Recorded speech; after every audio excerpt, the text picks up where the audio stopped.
2024 में लोकसभा चुनाव होने वाले हैं और इन लोकसभा चुनाव के लिए सभी दलों ने अपनी कमर कस ली है, क्योंकि देखा जाए तो इस साल के अंत तक में 9 राज्यों में विधानसभा चुनाव संपन्न हो जाएंगे और इन विधानसभा चुनाव के बाद रणनीतियां कुछ अलग पैमाने पर भी बनाई जाएंगी, क्योंकि यहाँ पर यही देखना दिलचस्प होगा कि आखिरकार कौन सी पार्टी जीत बोलती हुई नजर आएगी। क्योंकि नागालैंड, त्रिपुरा और मेघालय में बीजेपी ने जीत हासिल की, लेकिन अब देखा जाए तो यहाँ पर मध्य प्रदेश और राजस्थान सभी के निशाने पर है। लेकिन दूसरी ही तरफ देखा जाए तो 2024 में जो लोकसभा चुनाव होंगे, इन लोकसभा चुनाव के लिए पीएम पद की दावेदारी के लिए विपक्षी दलों की तरफ से अब तक कई चेहरे सामने आ चुके हैं। राहुल गांधी से लेकर पश्चिम बंगाल की मुख्यमंत्री ममता बनर्जी, महाराष्ट्र से चाणक्य कहे जाने वाले शरद पवार के साथ बिहार के मुख्यमंत्री नीतीश कुमार हैं, लेकिन यहां पर दिल्ली के मुख्यमंत्री अरविंद केजरीवाल के साथ साथ हैं सपा प्रमुख अखिलेश यादव और बसपा सुप्रीमो मायावती भी। ऐसे में देखा जाए तो सुभाषपा प्रमुख ओपी राजभर डंके की चोट पर अपनी बात रख रहे हैं कि मायावती को पीएम पद की दावेदारी के लिए आगे किया जाना चाहिए और अखिलेश यादव को वह बार बार नसीहत दे रहे हैं। अखिलेश यादव जो तमाम विपक्षी दलों के साथ बैठकें कर रहे हैं, एकजुटता का संदेश वह दे रहे हैं, तो वहीं कांग्रेस से अध्यक्ष मल्लिकार्जुन खड़गे भी पीछे नहीं है।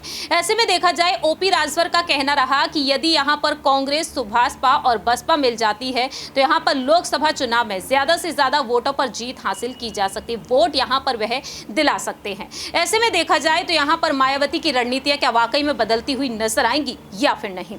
नमस्कार, मैं प्रांशी राठौर और आप देख रही हैं नेक्स्ट 9 न्यूज। दरअसल ओपी राजभर बार बार कहते हुए नजर आ रहे हैं कि अगर बसपा और सपा गठबंधन कर लेती है तो बहुत ही अच्छे नतीजे सामने आएंगे, क्योंकि साल 2017 में कांग्रेस और सपा का गठबंधन था, लेकिन कुछ फायदे देखने को नहीं मिले। दूसरी ही तरफ साल 2019 में सपा और बसपा का गठबंधन रहा। मायावती ने खुद हाल ही में कहा था कि जब सपा और बसपा का गठबंधन था, अगर गेस्ट हाउस कांड ना हुआ होता तो आज भी ये गठबंधन देश के केंद्र में राज कर रहा होता। मायावती ने इस तरह से अपनी नाराजगी को जाहिर किया। दूसरी ही तरफ देखा जाए तो ओपी राजभर अब साफ तौर पर कह चुके हैं। ओपी राजभर का कहना यहां पर रहा है तमाम रणनीतियों को देखते हुए कि कांग्रेस, बसपा और सुभाषपा मिलकर हर लोकसभा में कम से कम 3 से 3.5 लाख वोट दिला सकती है, लेकिन उसको नहीं ले रहे हैं। ये बीजेपी को जिताने के लिए ईडी और सीबीआई से डर से तीसरा मोर्चा खोल रहे हैं। अखिलेश यादव पर उन्होंने ये बात रखी। अखिलेश यादव को वह कहते हैं कि 100% ड्रामा करते हैं।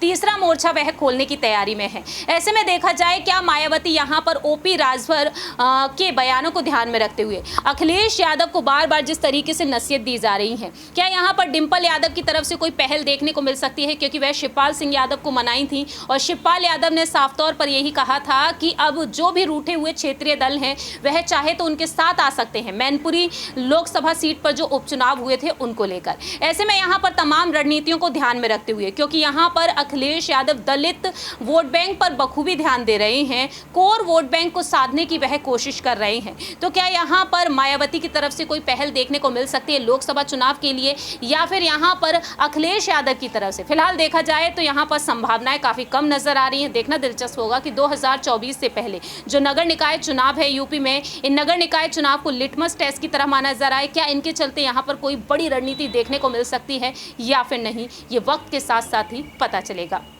क्योंकि यहां पर मायावती ने कांग्रेस के बाद अब पुरानी पेंशन योजना को लेकर भी मांग कर दी है, जिसके बाद यहां पर यह देखा जा रहा है कि कांग्रेस के समर्थन में वह उतर आई है। देखना दिलचस्प होगा कि मायावती जो कहती हैं नगर निकाय चुनाव हो या लोकसभा चुनाव, लेकिन वह गठबंधन नहीं करेंगी। अब देखेंगे कि आने वाले वक्त में क्या कुछ होता है। इस रिपोर्ट में इतना ही। बाकी की तमाम अपडेट्स के लिए देखते रहिए नेक्स्ट 9 न्यूज।